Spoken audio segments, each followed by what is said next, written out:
Yes, mate, how's it going? My name's Lee, and welcome back to the FPL Punk YouTube channel. So in today's video, I'll be analysing plays for Game Week 9. These include transfer targets you might want to buy, out-of-form players you might want to sell, or even players you're not sure what to do with, and the best thing might be to wait and get more information. If you're new to the channel, please subscribe down below. Anyway, let's rock and roll. Be strong.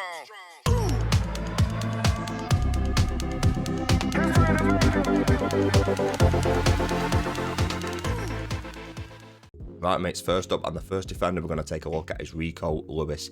Man City defender, 4.7 million, 14.2% owned, made 6 appearances so far in the league, 1 clean sheet, 2 goal involvements. Some of his key stats per 90, they're conceding 1.11 goals per 90, and that's under their expected goals conceded of 1.32. He's got an XG of 0.13 and an expected assist of 0.04. So definitely more of a goal threat as opposed to an assist threat. He's getting 4 points per match so far. A couple of weeks ago, I had Rico Lewis as more of a waiting kind of C option. I'm more assured of his kind of minutes and everything surrounding him right now. I do think he's the starting right back. I think Gabriel is the starting left back.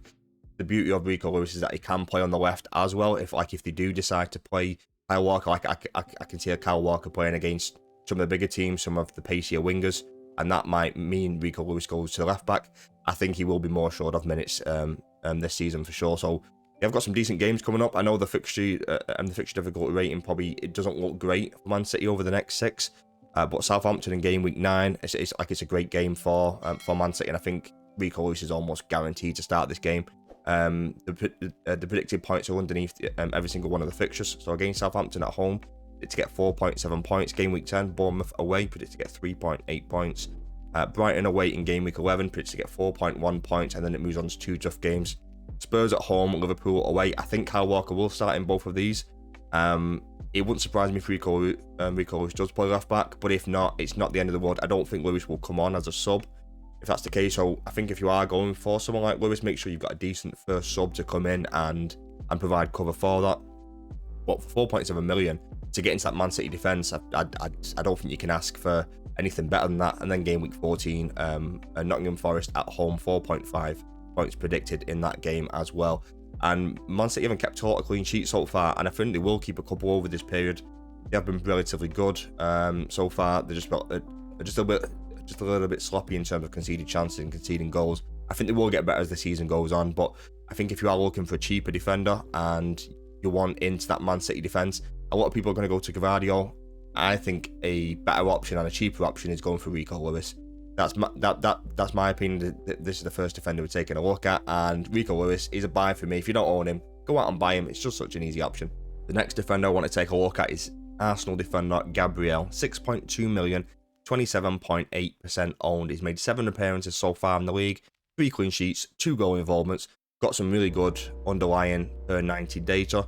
Arsenal are conceding 0.43 goals per 90, and that's better than their expected goals conceded, which is 0.86. They are doing better than what the data suggests. He's got an expected goals of 0.21 per 90 and expected assists of 0.02. So far, he's getting 5.6 points per match. And Gabriel, for me, is very much a wait and see. I think if you can hold him through this difficult period between 9 and 11, it's difficult on paper, but it wouldn't surprise me if Gabriel even keeps a clean sheet within this period. So I think Game Week 9, Liverpool at home, I think it's a tough game. I'd be surprised if Arsenal do keep a clean sheet in that one. But I think Newcastle away, very much kind of hit and miss Newcastle this season. Even Chelsea away, sometimes they score 4 goals, sometimes they blank. It's very much like a hit and a miss. Like, it wouldn't surprise me if Arsenal keep at least 1 clean sheet over the next 3.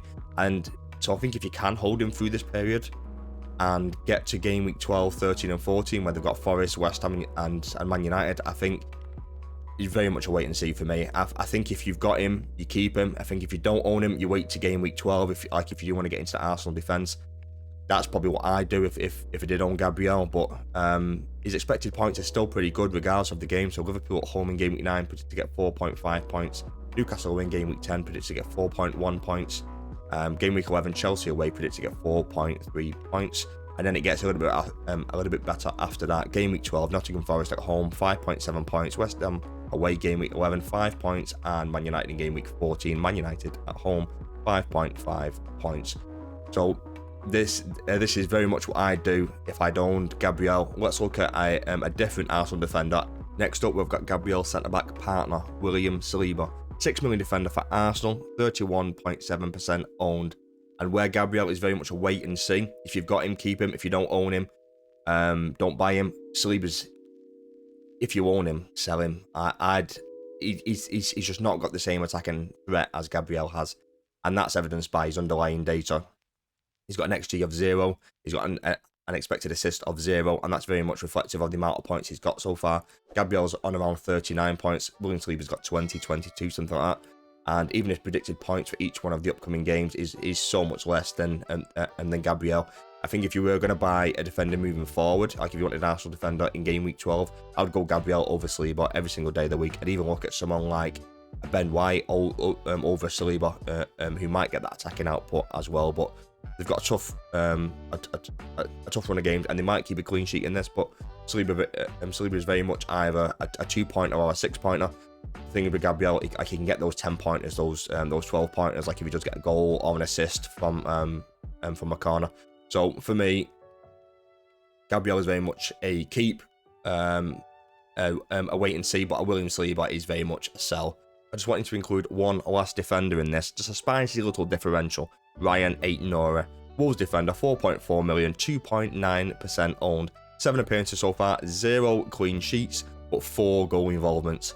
Some of his underlying data so far, Wolves are conceding 2.85 goals per 90, and that's a lot worse than their expected goals conceded of 1.51. So they're doing almost twice as bad as what the data suggests. But his XG is 0.18 and expected assists of 0.05. They've got a decent run of games now, and I think Wolves need to start picking up some points, need to start scoring some goals.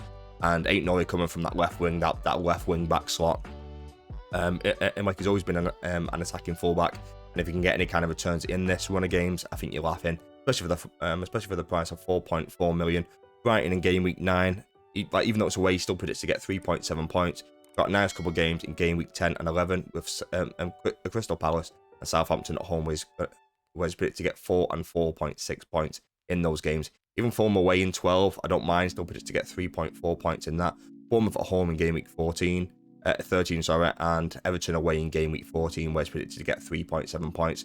Really cheap, really budget enabling player where you can, like if you've got someone like a Saliba and you want to raise funds elsewhere, coming down to an Ait-Nouri and saving all that money, I don't mind going for something like this. He's got that attacking threat, he's got that attacking output, and even though Wolves aren't great defensively, you're not buying Ait-Nouri for something like that, like you are, and you are buying him for that attacking threat. I think he's a really good option. I think his ownership will increase over this run of games, and if you can get on the train early, bring him in for game week 9 and just start attacking those fixtures. Moving on to the midfielders, and the first midfielder who I think you should buy is Brian Mbeumo. Brentford midfielder, 7.5 million, 28.5% owned, which is really low considering how good he's been this season.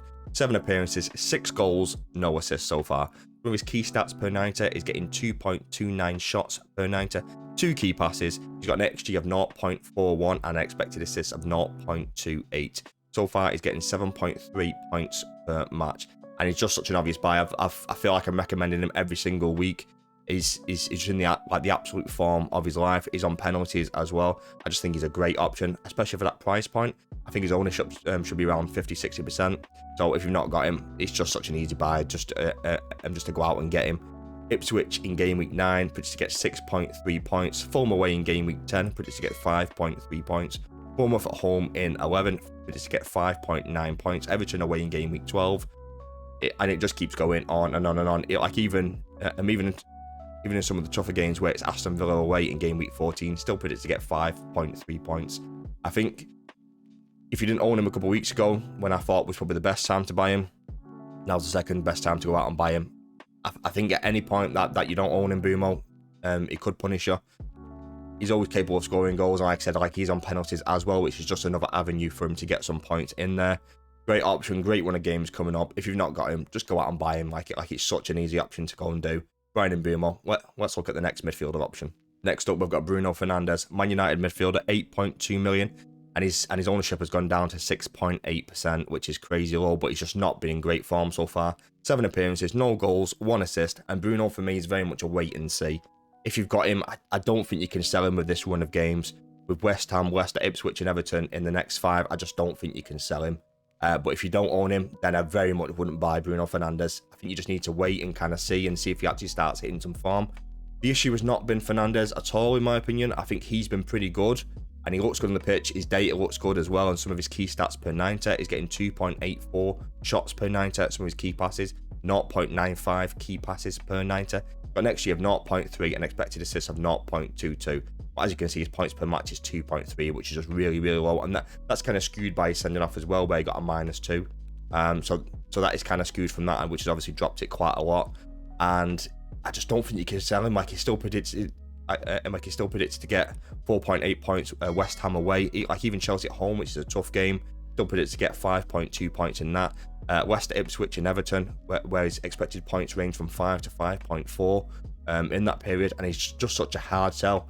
And for someone like me who does own him, and as a Man United fan as well, with that little bit of bias I always have, is I just can't sell him for this period. But if I didn't own him, I wouldn't buy him.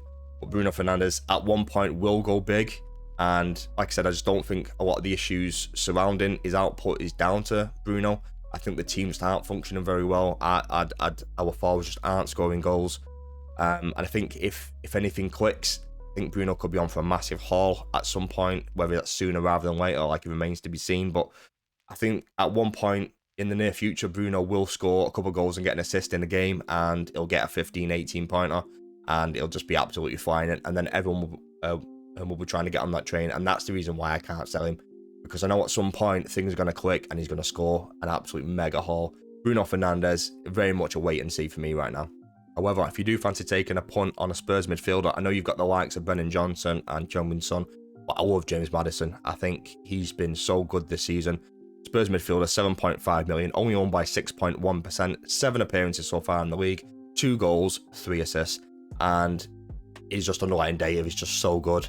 He's getting 2.37 shots per 90, 2.05 key passes, expected goals of 0.34 and expected assists of 0.47. Points per match so far it's 5.6, and his minutes have gotten better this season as well, whereas last season he was getting taken off between 65 and 75 minutes. Like now he's playing 90 more often than not, and he's got a decent run of games coming up here as well, where I don't like Spurs from a defensive point of view, and I think a lot of people will try and recommend the likes of Pedro Porro. Like, I don't mind Van der Ven so much because he's a little bit cheaper, but I think Spurs from an attacking output or an attacking threat are so much better than they are defensively. I don't think Spurs will keep a lot of clean sheets this season, but I think they will score a lot of goals. Maddison, if he is on set pieces as well, he could just be like an absolute menace this season and just score points for absolute fun. So if you're looking for a Spurs midfielder and maybe you've already got someone like a Brennan Johnson and you want to add that second Spurs midfielder, like Maddison for me is the clear option. In game week 9, they've got Crystal Palace away, predicted to get 5 points in that. Game week 10, Aston Villa at home, predicted to get 5.6 points. Ipswich at home in 11, predicted to get 6.1 points. Man City away, yeah, tough game, but we all know Spurs have got a decent record against Man City, and whether Maddison can exploit that, particularly on the counter-attack where he might spring those deep passes to the likes of Solanke or Son or even Brennan Johnson. I can kind of visualise that. And then 2 good games in 13 and 14. So if you have got any expensive midfielders and you just want to bring them down, if you've got a Bruno Fernandes and you don't want to wait and see, and you just want to get rid, coming down to James Maddison, I don't mind something like that at all. But for me, Maddison's pretty high up on my list for midfielders to buy, and I think his ownership will increase over this period. And I'm not saying go out and buy him. Just think about it. I think he's a great option. It looks great on in terms of stats. He looks great every single time I watch him. And if he is on set pieces and he does keep getting the minutes, I think he's going to be a great option moving forward. Let's look at the last midfielder and what I think you should do with him. The last midfielder option is Bukayo Saka. Arsenal midfielder, 10.1 million and 34% owned. I've looked at a few Arsenal assets so far, and they've been very much kind of a wait and see, and then a sell in Saliba's case. Saka's a hard one right now. I think if you own him, it's such a hard sell because Saka has always ticked along. It doesn't matter who he plays or what his kind of fixture run is, Saka will always kind of get goals and assists regardless of the opposition. And even though he has got a tough run of games over the next 3, he's got a great run of games after that point as well. And I think for the inconvenience of transferring him in, transferring out, kind of messing about with all that kind of stuff, it might just be better just to kind of keep him. But if you don't own him right now, waiting to 12 is just a great option to bring him in as well. So far, 7 appearances, 2 goals, 7 assists so far. He's got 9 returns in 7 games, which is just unreal. With his key stats per 90, he's getting 3.95 shots per 90. 4.27 key passes. He's got an XG of 0.32, an expected assists of 0.5. He is on some set pieces as well, and he's getting 7.7 points per match. Even the games over the next 3, Liverpool at home, Newcastle away, and Chelsea away, he still predicts to get 6.6 points against Liverpool, 6.2 points against Newcastle, and 6.4 points against Chelsea. He might blank against Liverpool, but then he might return in those Newcastle and Chelsea games, and then you're going to want him back for that Forest, West Ham, and Man United game, like he's played pretty well against us in the past. And in those, predicted to get 6.6 points against Forest, 6.2 points predicted against West Ham in game week 13, and 6.4 predicted points against Man United in game week 14. So for me, I own Saka. Ideally, I just want to keep him and just kind of ride out the next 3 fixtures, because I'm going to want him back. So there's no point wasting a transfer for that. The only reason why you might want to sell him is if you're in my situation where you don't own Haaland, you might have to sacrifice someone like a Saka to get him in. It's not the greatest situation to kind of be in, so you might want to kind of maneuver things around elsewhere. But I think if you've got Haaland and you've got no other kind of fires in your team, I think you just need to keep Saka. Moving on to the forwards, and the first one I want to take a look at is Raul Jimenez. Fulham forward, 5.6 million, really cheap. Only 6.4% owned so far. Made 7 appearances in the league so far with 3 goals and 1 assist. However, he's only made 4 starts so far, so he's got 4 returns in 4 starts. With his key stats per 90, he's getting 3.97 shots per 90 with 1.59 key passes. He's got an XG of 0.58 and expected assists of 0.23. He's just got great underlying data, and he scored a really nice free kick in the international break. And I feel like he's getting close to his best right now. I feel like he's the guaranteed number 9 starter for Fulham. It looks like Muniz has lost his place in there. The only thing is that I think Jimenez will only play between 65 and 75 minutes every single week. But I think he can do the damage in that time. I think when he's on the pitch, he is also the penalty taker. However, I think Andreas Pereira might take them occasionally. And I think if Muniz is on the pitch, then that might take away some of the expected penalty taking duties from Raul Jimenez. But he's just got some great fixtures coming up, and I think if you want to go for any kind of Fulham assets, if you want to look at something like a Smith Rowe or Joaquin Maddison, if you want to look at Castagne, I don't mind any of those kind of options.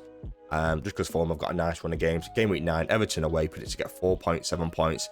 Brentford at home in game week 10, predicted to get 5.2 points.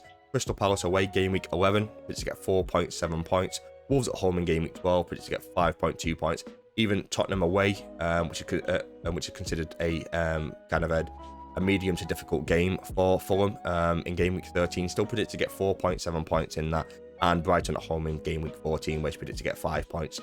I think for his price point and the run of games, I think if you have got a forward that you're not quite sure of, if you've got someone like a Havertz or you've got you're still someone like me who's got João Pedro sitting on the bench, I think you could easily take a sideways step and look at someone like a Jimenez.